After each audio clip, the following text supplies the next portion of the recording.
Hi, everybody. Welcome to Third Space Live. I'm Jody Peel, and this is a show that offers conversations, ideas, and stories around mental wellness. In a few moments, I'm going to introduce you to our guest today, Nicole Gerber, who's going to tell us all about what counseling is all about and what to expect if you're new to counseling and never done it before. But first, I'll remind you that you can learn everything about Third Space Charity on our website at thirdspacecanada.org. You can follow us on Facebook and Instagram, or check out our YouTube channel for previous shows. Today is October 21st, 2020, and this is episode number 35. So maybe you've never gone to counseling before. Maybe you're thinking that you should give it a try, particularly now with COVID. A lot of people are stressed and feeling really emotionally heavy. So it's scary, right? You don't know what to expect, what it's going to look like. Making a decision to see a therapist or counselor is a huge decision, and hats off to anybody who's brave enough to do it. But knowing in advance what to expect and what it's going to be like, and maybe hearing some stories of other people who have gone through the process, might make it easier for people to start that journey. So today, Nicole's going to come and talk to us about that. And she's going to demystify what counseling is all about. Because I know before I tried counseling years ago, I had this notion in my head, something from movies or TV, where you go to this downtown brownstone office and you've got this learned person with glasses who's going to sit in a chair, and you're going to lie on this couch, and they're going to tell you to, tell me everything about your childhood. It's not like that. And Nicole's going to make sure that we know what it's really like. So Nicole Gerber is a freelance communications and marketing consultant who holds her Master's of Arts in English Lit from Dalhousie University. We share that in common because that's my alma mater as well. She also attended Nova Scotia College of Art and Design. She's passionate about people and our community, as well as mental health. And I'm super excited that she's recently joined the Third Space team. So I also wanted to stress the fact that Nicole brings a voice of someone with lived experience today, as well as a young adult. So welcome, Nicole. Thanks, Jody. It's so great to work with young people in general. And so this is it's such a privilege to be able to sit here and share stories and talk about these types of things. So thank you for being brave and courageous and joining us today. Well, I'm excited to be here and to chat about this. Jody and I always have really great chats, so it's exciting we can share some of those chats we have together. With other people, yeah, for sure. Okay, so yeah, in full disclosure, I too have lived experience. I've done counseling myself, and I've parented a child who's got lived experience as well. So we're going to bring those perspectives to the conversation as well today. So we're going to kick this off, Nicole, by starting to talk a little bit about your story and your experience with counseling. Absolutely, yeah. So I kind of have a long history with counseling, which is great because I've done it many times throughout my life. I started probably when I was about 15, so a teenager.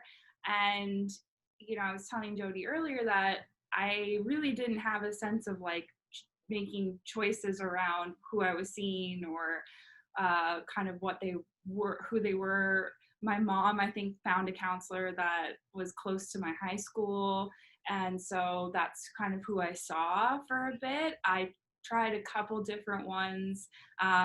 But yeah, so that was kind of like my start to therapy. And it's funny looking back now as an adult, having done therapy to that time, because it was just such a different experience than when you are a bit older and can start making more informed choices. So there was a big chunk of time where I kind of stopped seeing any therapist. I was moving cities a lot. So Jody mentioned I went to school in Halifax, and I'm from Ontario, so I lived in Halifax. Lived in Ontario, lived in BC, I've lived in the UK. So with all the moving around, I kind of stopped going to therapy. And then I was living in Kelowna for a good chunk of time, and I had just got out of an emotionally abusive relationship. And at that point, it was kind of more and more obvious to me that I needed to go back to counseling.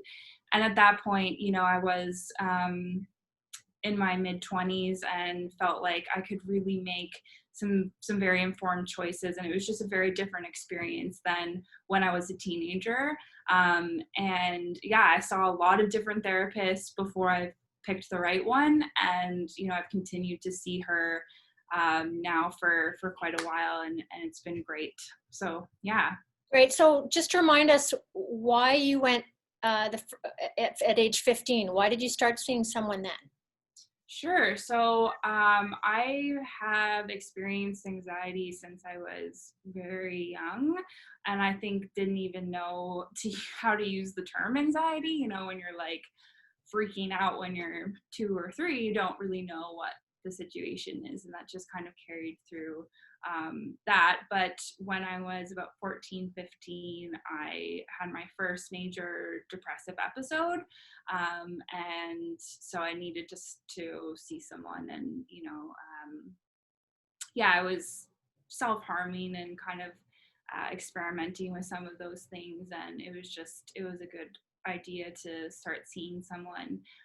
As we know, with friends and family, they're a wonderful support system, but when it comes to certain things, they just don't have the education to help with those things. And that's not a fault of theirs. That's just the fact that there are people who are educated and then can provide resources, and we shouldn't expect our friends, partners, family members to do all the emotional labor for us, right? So it was definitely good for me to go to therapy and kind of take that pressure off of my parents a bit, who they just didn't have the skills to help at that point. Yeah.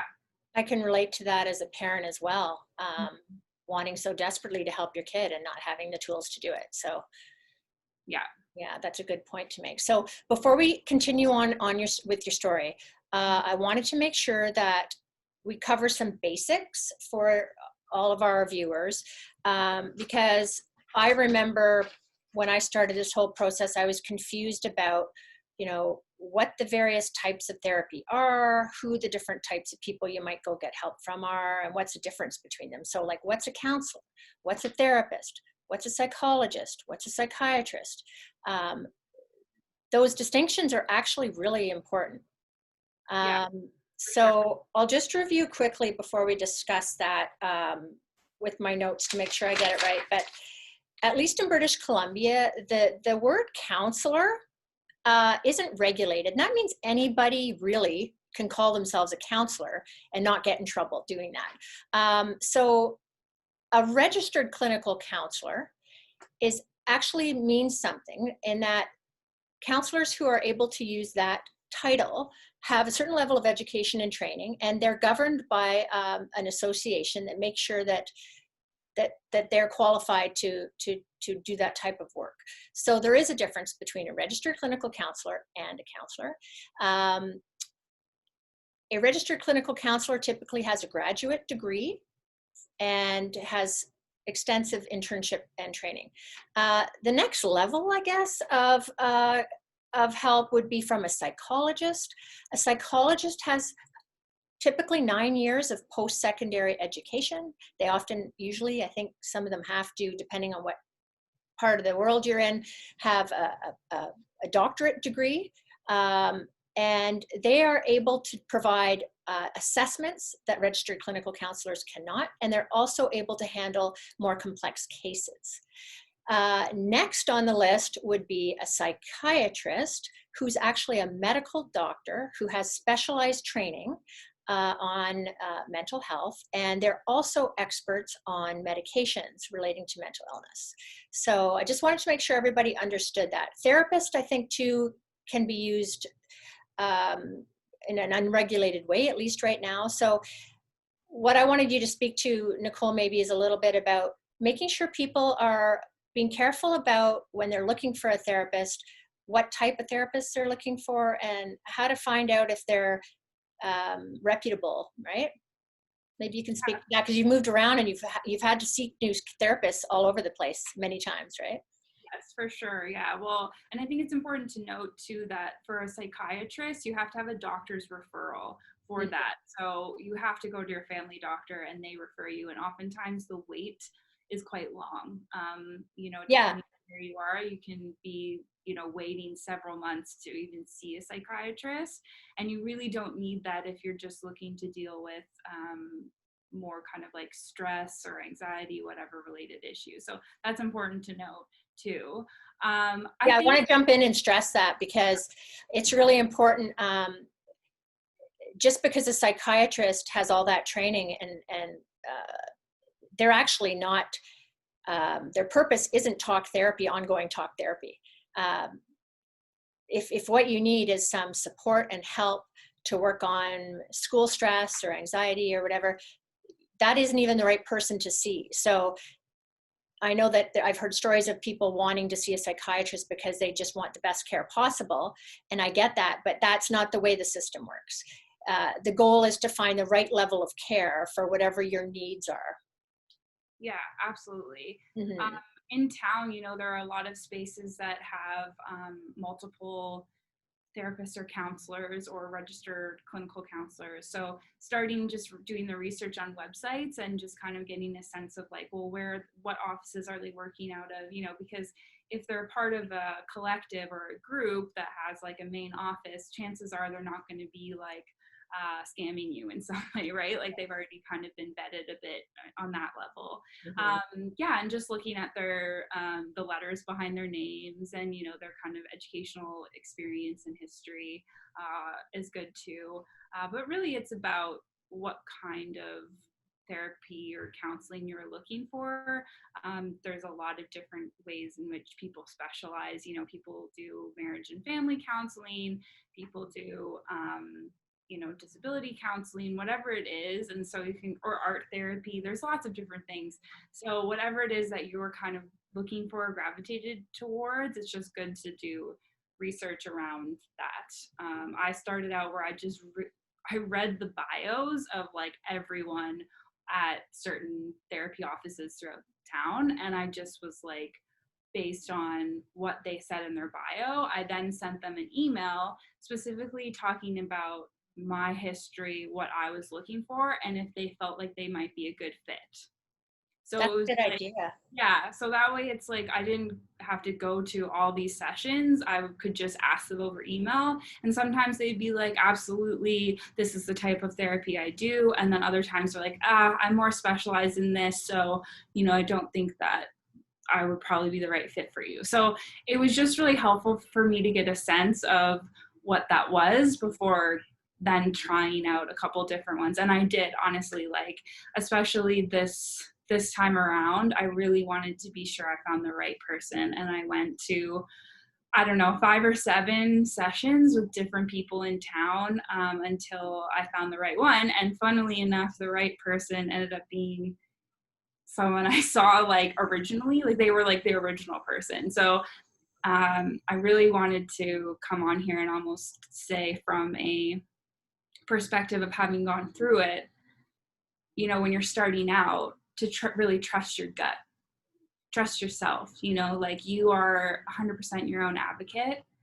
And you got to really, if you have a sense that like it's not fitting, that's okay. Like there's nothing wrong with that at all. Like if something's telling you, oh, I don't think this is it, even though it was a fine session, that's fine. Like there's other people and yeah, but I do want to make the disclosure that that's an incredibly privileged thing to do, to be able to test out different counselors, because it is expensive. Sometimes certain counselors will let you do like 20 minutes, get to know you for free. It depends on what their policy is.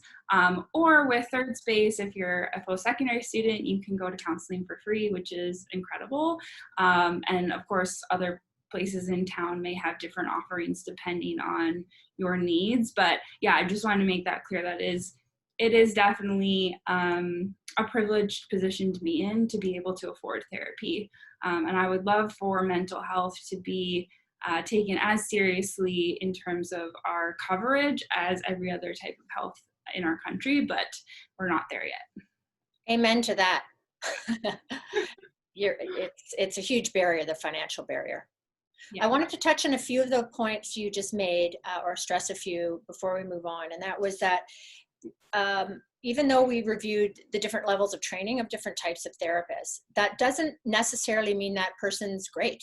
And people who don't have, people with less training, it doesn't mean they're not fantastic, because at the end of the day, it's also about who that human is and what kind of experience they have and what gift they have of doing this type of work. So credentials aren't decisive, but they're helpful. I think too, it's really good to always ask for referrals or references from people in the know, whether it's your doctor or friends or an association or organization or charity that's in that space. People are always happy to give you a referral to someone they think would be a good fit for your needs. I think too, Nicole, you and I, just to remind you, in our pre-show prep, we talked about, it's also really important to think about, depending on what community you're coming from, you might want to search for a therapist that you're aligned with, whether you're from GLBTQ community, depending on your age, gender, whether you're a person of color, Indigenous person, right? The list goes on. Yeah, and I actually learned this word recently. So for the LGBTQ plus community, you know, counselors will use the term like affirming or affirmative. So that means they're inclusive and they're going to be a safe space for you to talk about those things, and it's going to be judgment free, which I mean, it always should be, but yeah, it's a good thing to note that there's definitely people that can align with what your needs are and what your values are, and you should never feel unsafe or that you are not welcomed, you know. I think too, it's it'd be really challenging for someone who hasn't shared or isn't part of a community, if that's a big part of why you're seeking help. For example, if you're a transgendered person, it'd be really tough to work with a therapist who hasn't experienced that. Definitely. It's not impossible, but it's different. Yeah, it hasn't experienced it or doesn't have any sort of training or knowledge in that space, you know. Yeah. There are some incredible people in this community that do have that skill and that knowledge, and yeah, it's like you can find the right people and you can find the right fit. Just sometimes takes a bit longer, you know. But as you said at the beginning, like hats off to everyone who does it. Like it's a brave thing to do because it means that you're always having to be vulnerable, right? But the other portion of that with therapy, and we can talk about the barriers to therapy being a lot of things. Stigma, it could be gender-based. You know, we have these discussions around men not feeling comfortable going to therapy. There can be a lot of things. But I think one of the core reasons or core barriers that people have to going to therapy is actually self-worth, not feeling like they have like they should make that investment in themselves. And that can be the first barrier to get over, is really understanding that you are totally worthy and totally deserving of having someone work with you and work through issues with you, and you are absolutely worthy of being mentally healthy and resilient, and you don't have to just have that skill. You know, we think, oh, well, you just can have it or you don't, kind of thing. And it's, no, we're not. It's a trained thing. That social emotional wellness, it's trained, and you're absolutely deserving of getting that kind of support, you know. And that, I just feel like that can be such a hurdle for people. Absolutely. Yeah. So sorry, we just got one of our team members, Ed, just popped his head in. We're doing a live show right now. Okay. Yeah, I think that what you just said is super important, and it is hard for a lot of people to seek help. And I think what happens too often is people wait until they're crashing and burning and something, they're either unwell or overwhelmed before they go and seek help. Yeah. Instead of self-care. Mm-hmm. Yeah, and I think there's that piece of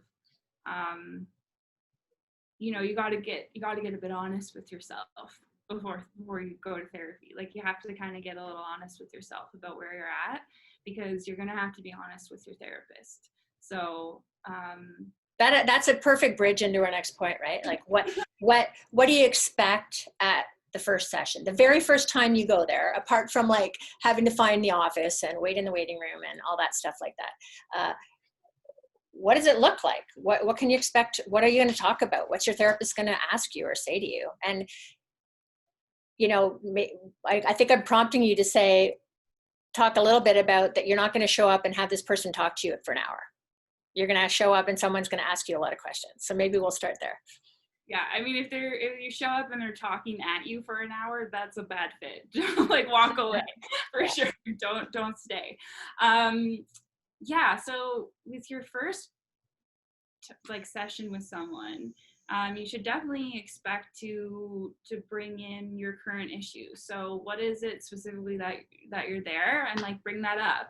You don't have to get into like, oh, this was my childhood, you know, like right away. It's good to provide some background on your history for sure, whether medical or family history, just so they have a sense. But you don't have to be like, we're launching into like the depths of my childhood in the first session. It's just good to like give them what you're dealing with currently, you know, think about present first, and then you can kind of get more into the past as things unfold. But they're gonna definitely prompt you and ask you questions, and yeah, just feel motivated or feel like confident enough to speak whatever it is you need to say in that session. And you know, they just want to get to know you and what your kind of goals are for why you're there, right? So it's really I think like it's led by you starting it, right? Yeah, that's kind of one of the points we wanted to make, was that therapy isn't about you going and talking to someone and this wise person telling you what decisions to make and you know how to handle things. They're there to guide you and to ask you to walk you through that process of exploring all those answers yourself. 100%. Yeah, if they're telling you what to do or giving you advice, it's not a good sign. They want to empower you to make choices, right? To know your own voice, to make those decisions for yourself, not to be telling you what to do, basically. So that's really important, you know. And also the other piece to that is then you have to do the work. So it's not just a matter of going in for an hour once a week or once a month or however you decide to do that. You have to do the work beyond that hour, you know, and that's the piece of like, you have to start getting really honest with yourself, because it's definitely a journey and it's a process, and you have to be willing to like, you know, use the tools they give you and do some self-reflection and make changes. And sometimes people aren't quite like, they'll go to therapy, but they're not quite willing then to take those extra steps, which is really about making changes, right? Because you can talk to your friends and you can talk to your family and, you know, have those chats and they can give you advice, and but why you go to therapy is to break cycles, is to break patterns, that so that you can be mentally healthy and resilient, right? So they have the tools to give you that, but you have to be the one implementing them, right?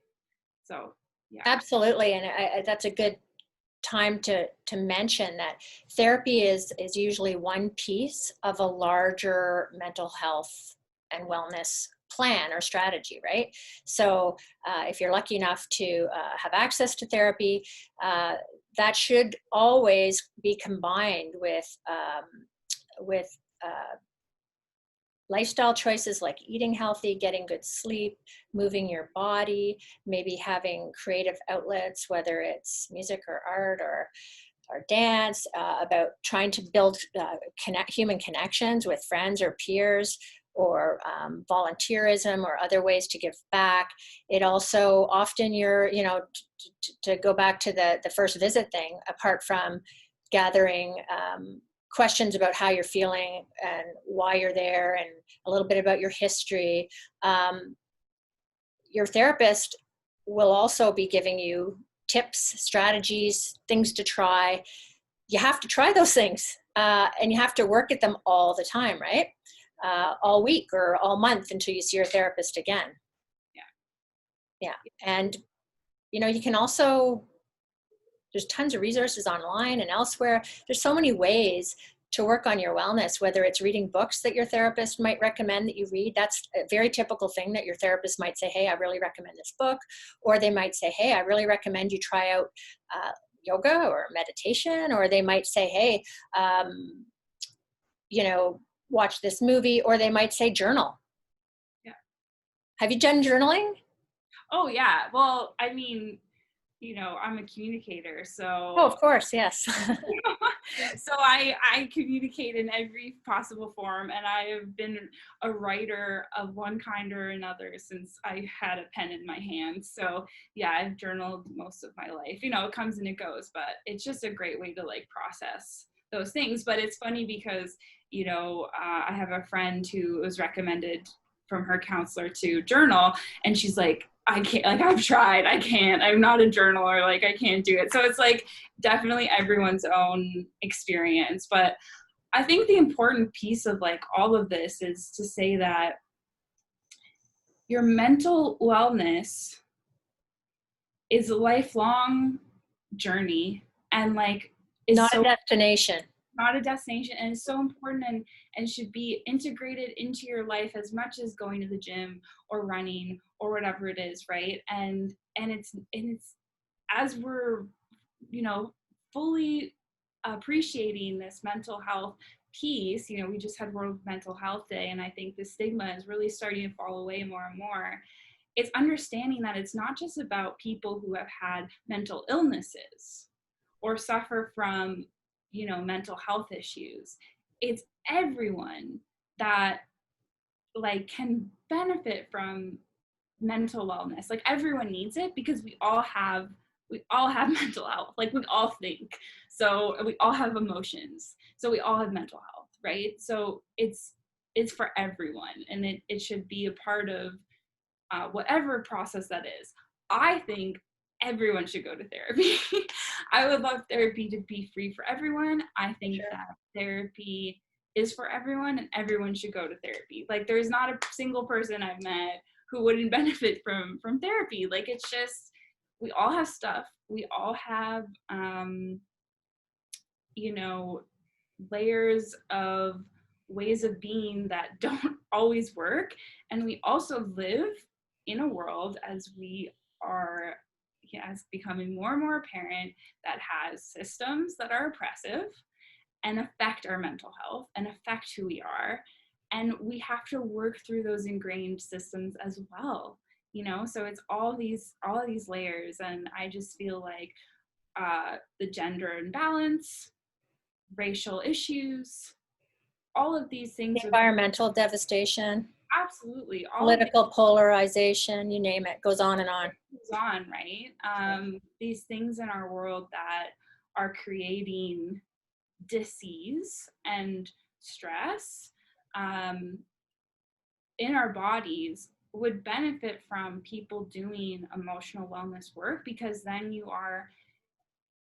I see the micro level trickles to a macro level. I did this research in my thesis for my master's, and I feel like very passionate about this, that when you do work on a personal level, it affects the whole. So I often think that, what can I do? But it's like when you really do work on yourself, you can have better relationships with others. You can have less conflict, less hurting of between people, right? Because there's that theory, hurt people. So when you work on those things, whether it be trauma or just anger or like anxieties, it trickles out. It makes a positive effect, because you're making changes then in the way you relate to people and the world around you, right? Okay, you're blowing my mind right now, because there's like a million things that that are awesome about what you just said. I think having that preventative outlook on your health, like we've been programmed that you should pay attention to eating right, and you should pay attention to exercise. This is just as important. Your mental wellness is just as important for your day-to-day life.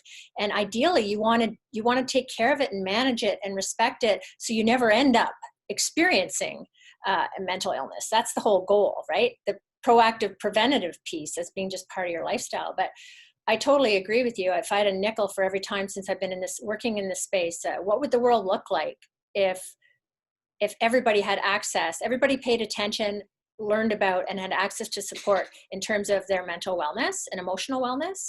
How would that look different in terms of parenting, of workplaces, government decisions, all these conflicts and inequalities? I mean, it is one of the answers. So all we can do, and I'm one of those people that feels really overwhelmed right now in the COVID world, and with all the things you just mentioned, it's hard.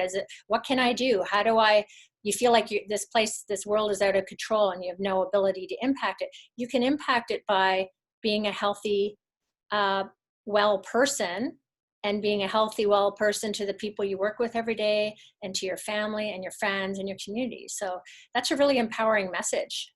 Yeah. That you just shared. Oh, thanks.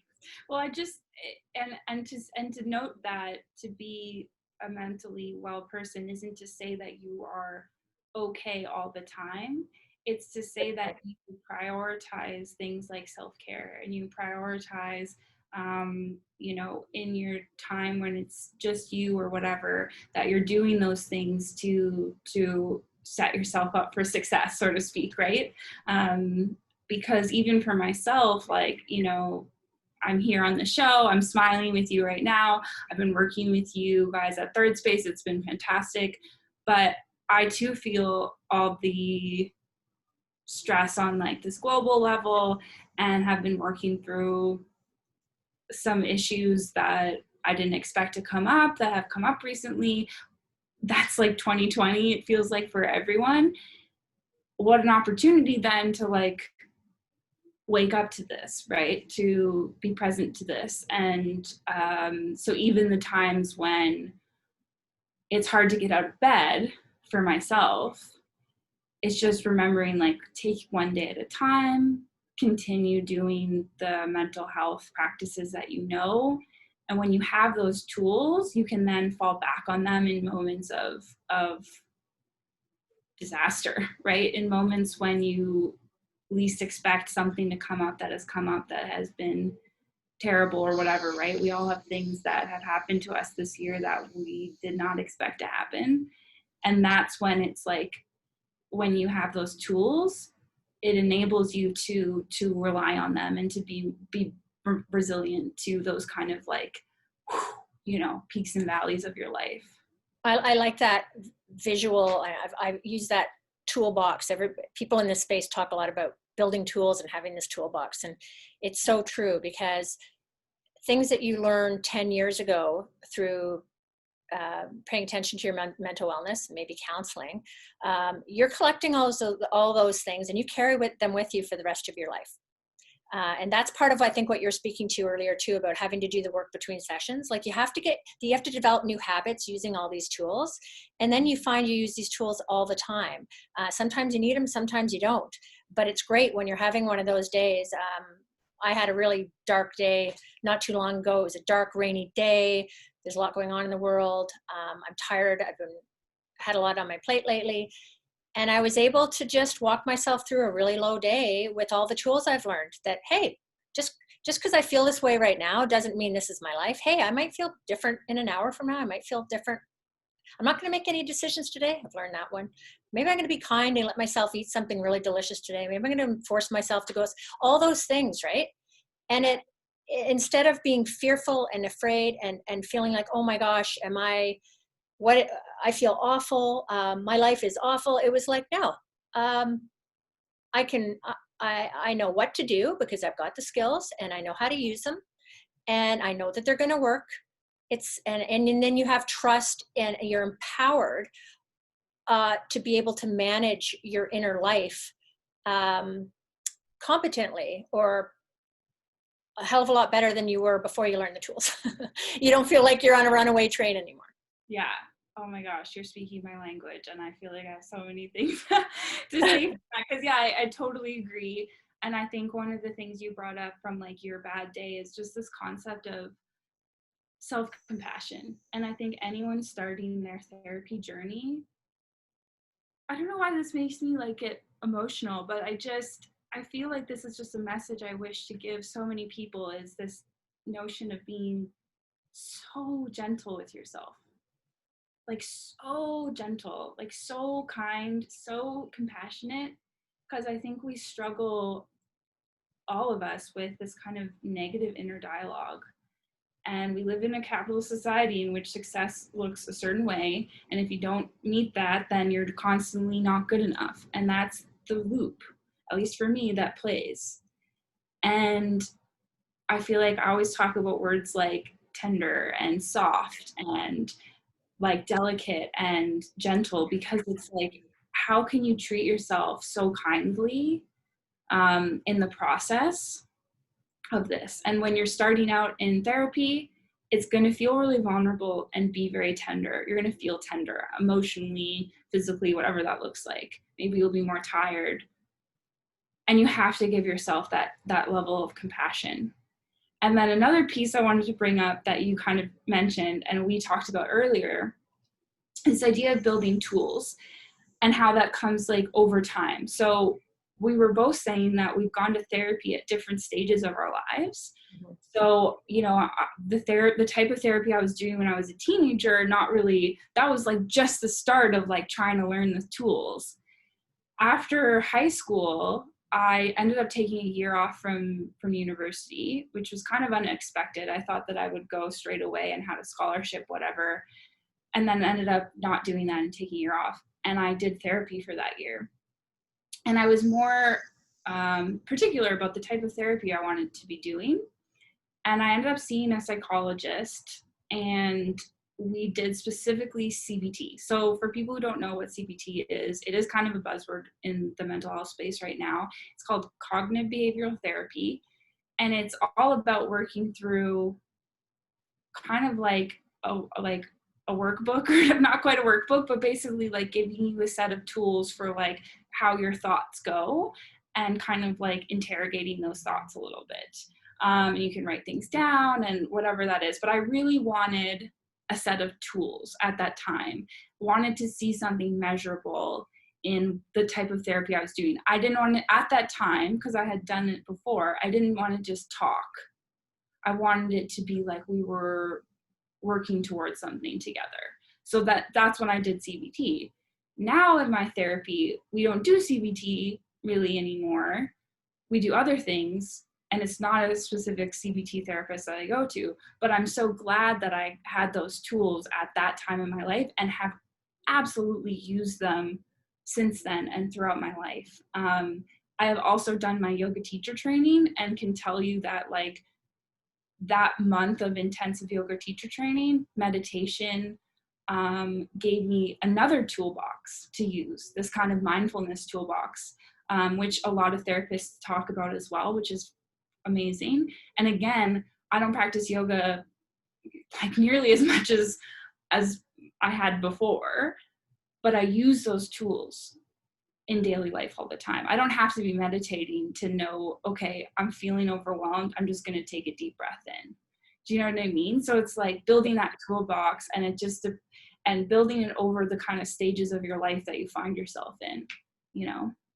Yeah. And the breathing one's a really powerful one, and maybe we should do a show on breathing, but I did some mindfulness and meditation training a number of years ago, and I use it every day. And it might be literally at a red light, and I'm wound up and I'm in a hurry, and I'm just like, we were taught this exercise that when you see a red light, you use it as a prompt to check into your body and your breathing and to slow yourself down. So I can literally, in 3 deep breaths at a red light, calm my entire nervous system down, refocus, clear my head, get back in my body. It's amazing. These tools can be super helpful, and you can use them for years and years and years, multiple times a day. And they become, when you practice them, they become habit, which is even cooler, that I don't have to work on it anymore. It just does it. Yeah. So and I think that integration between mind and body is so important, because we have to understand that it's all connected, right? So like one thing I'm working through my counselor right now is this kind of idea that like sometimes like something like anxiety, or when things have become patterned or embedded on like a more neurological level, you can't think through the problem. Do you know what I mean? Like you Totally what you mean. can't think yourself out of the situation. It just leaves you on the hamster loop.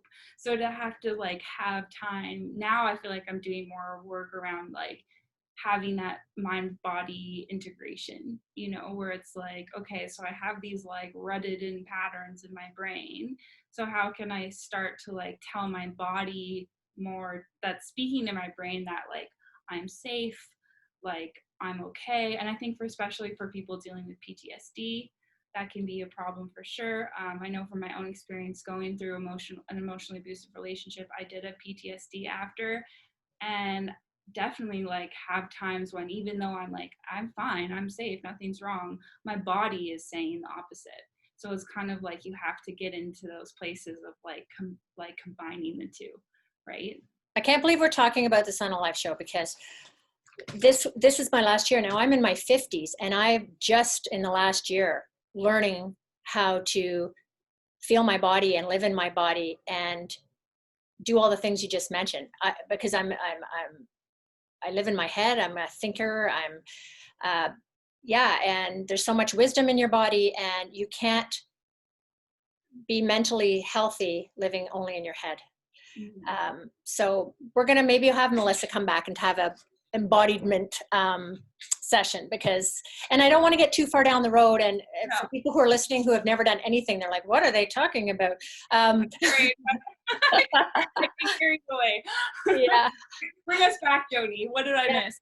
Okay, so back to what to expect as a beginner. Yes. We did want to talk about, before we go, that you have to be an active participant, right? You have to, and it might take time, and that's okay if it takes time, but you have to share, you have to be brave, you have to be reveal, you have to be vulnerable, and that's when the work is done. You also have to be prepared. So another good point we wanted to make was that list. You know, between sessions, you take note of questions you might have for your therapist, or things you're noticing about yourself, or things that are going on in your life, because what happens between sessions too is the rest of life, not just your therapy journey, right? Like someone might have died, your dog might have died, you get a new job, you might have broken up with somebody, like COVID might have hit, like who knows, right? So that's important. I'm running through a few because to be mindful of time so we can get to more meaty stuff, that you're allowed to ask questions of your therapist, which is cool. I think it's really important too to get some of the housekeeping, like knowing that your sessions are confidential. Your counselor's not allowed to talk to anybody about it. Sessions, how long they last, typically 50 minutes. Let's talk about this in more detail.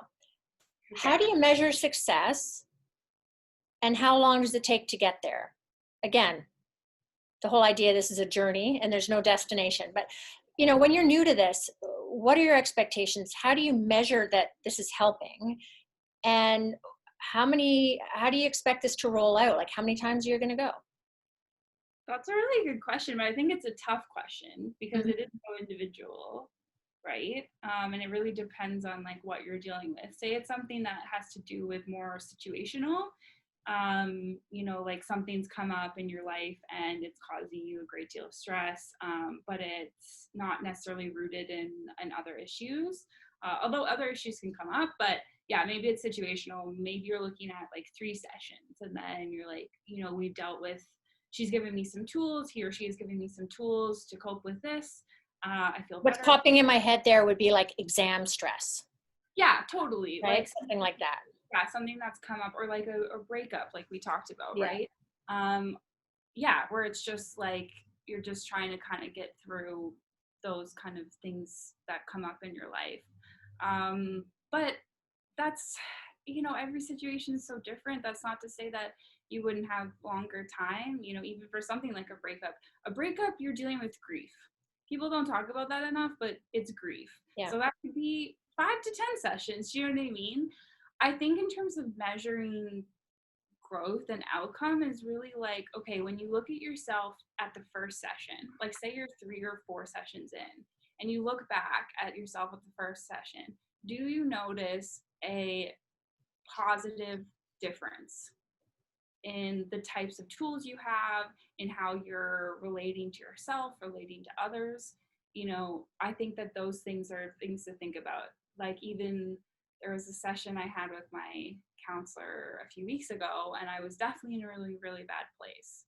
And I look back and I'm like, okay, well, I can see the positive changes I've made since then, you know, and that's ongoing, right? Because things will come up. But yeah, if you're just starting out, you know, I would say definitely don't expect it's just going to be one and done. Like, give yourself time to get in there and to really talk about things. I would say like 3 minimum would be good, and then you can kind of reevaluate, or you know, go time-wise based. Like, think, okay, well, maybe I'm gonna go like bi-weekly for 3 months or something, you know, like I've had friends that have done that have been like, okay, this section of time I'm going to devote to really investing in this and digging in, right? And then after that we'll see where I'm at, or we'll kind of move on. I like that, because what that triggers for me is this idea, and in my own experience, is that when you have a standing appointment and you make a commitment that I'm going to go to this appointment every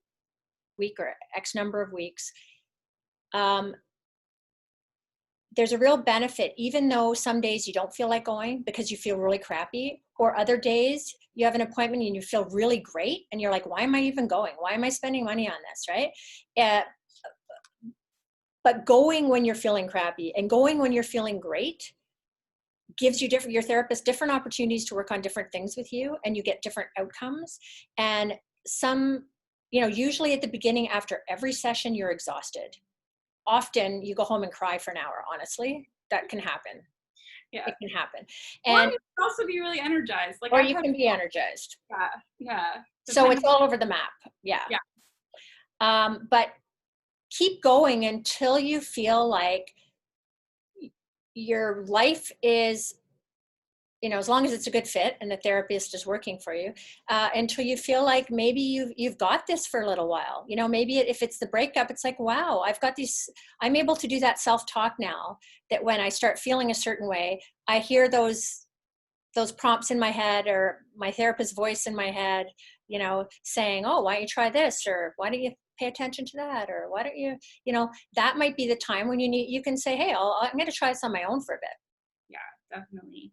I'm It not really, sure it what the really answer is. depends on the person. And like, yeah, for post-secondary students, if it's something like dealing with exam stress or anxiety, you know, you can come to Third Space and work with the supportive counselors here for 3 sessions or something, and then you feel like you're good, or you've been given enough tools.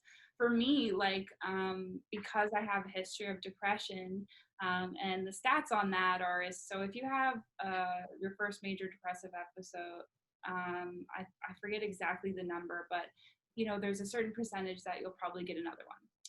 And once you've had 2 or 3, it's basically 90% that you will have depression again. So basically, like, because of my history, I know that I will always have like times of depression in my life, because statistically speaking, and the way your brain gets routed, I've already had those like 3, many more than that but since being a teenager. So I knew that it was always going to be a lifelong thing that I would have to work on. So I go to therapy once a month, and that's just, I don't care where I'm at like if I'm doing really well or if I'm doing terribly. It's a commitment you make to your health, right? It's like going to the therapist, or It's a priority for me. I mean, chiropractor, I was going to say, or doctor, like, or the dentist.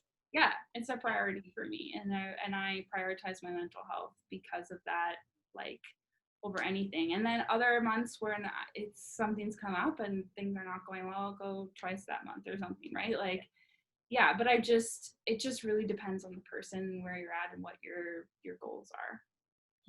Yeah. Yeah. And it's worth it. Oh yeah. For sure. Yeah, like, as I said before, I think everyone should go to therapy. Like, we all have stuff we need to work through and talk about, and your friends can only give you so much. And as I was saying before, that piece about emotional labor, and this could be another session that we have another time, but there's unfortunately, in terms of our gender imbalance, a lot of emotional labor lies on women. And if men don't go to therapy, a lot of times they're relying on their partner or women in their life for that emotional labor. And guess what? That partner or that woman in your life doesn't have the skills. They've never been to school. Like, they're doing it for free, but they don't have training, right? So it's important to think about that, like that training piece. Like, our friends are amazing supports, but if you think about it, like they don't have a master's in social work. They don't have, they didn't go to, they maybe did psychology 101 in their first year, but that's not enough, right? So Yeah, it's absurd. Think about it this way. You don't do your own dental work. yeah, And you wouldn't try to fix your own broken leg. right. These are experts with expert training. So 100%. And I can give you expert tools. Yeah. Yeah. Great. So other than touching on delivery models in the COVID world, a lot of people are doing online counseling right now, and it works for a lot of people because it's safe, it's more flexible, geographically, time-wise, everything. It's not working great for some people. Still worth trying and exploring, particularly if you're not feeling great right now. Don't wait necessarily. And you might really enjoy it. I know a lot of people who are beginners actually prefer virtual or phone because it's less vulnerable. Totally.